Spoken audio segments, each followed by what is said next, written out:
ఇక 5వ విషయానికి వస్తే ప్రాజెక్ట్ అంచనాలు డిపిఆర్ క్యాబినెట్ ముందు పెట్టలేదు. మొన్నటి వరకు ఒక చర్చ, ఏది నిర్మాణ లోపాలు, తర్వాత విధానపరమైన నిర్ణయాలు, తర్వాత ఇతరత కారణాలు. కానీ రాష్ట్ర ముఖ్యమంత్రి రేవంత్ రెడ్డి ఆయన ముఖ్యమంత్రి అయిన తర్వాత, కాంగ్రెస్ సర్కారు కొలుగుతున్న తర్వాత, రీసెంట్ జస్టిస్ ఘోష్ ఎంక్వైరీ అవుతున్న క్రమంలో అసలు కాళేశ్వరంకు క్యాబినెట్ అప్రూవ్ లేదని 95 క్యాబినెట్ల మినిట్స్ని ఇన్ డీటెయిల్గా ప్రభుత్వం స్టడీ చేసింది. ఆ రిపోర్ట్లను కూడా జస్టిస్ పిసి ఘోష్ కమిషన్కి రాష్ట్ర ప్రభుత్వం సమర్పించింది.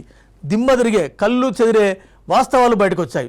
మనం ఏ నిర్ణయం తీసుకోవాలన్నా కూడా, ఏ అడుగు ముందుకెళ్ళాలన్నా కూడా క్యాబినెట్ నిర్ణయం అనేది చాలా సుప్రీం క్యాబినెట్ నిర్ణయం అనేది అనివార్యం. ఇవాళ justice PC Ghosh commission report వచ్చిన తర్వాత దాన్ని ఆ ముసాయిదాను మొత్తం మదింపు చేసి ఒక అధికారుల కమిటీ ప్రభుత్వానికి ఇచ్చింది. ప్రభుత్వం ఇవాళ క్యాబినెట్లో డిస్కస్ చేస్తుంది.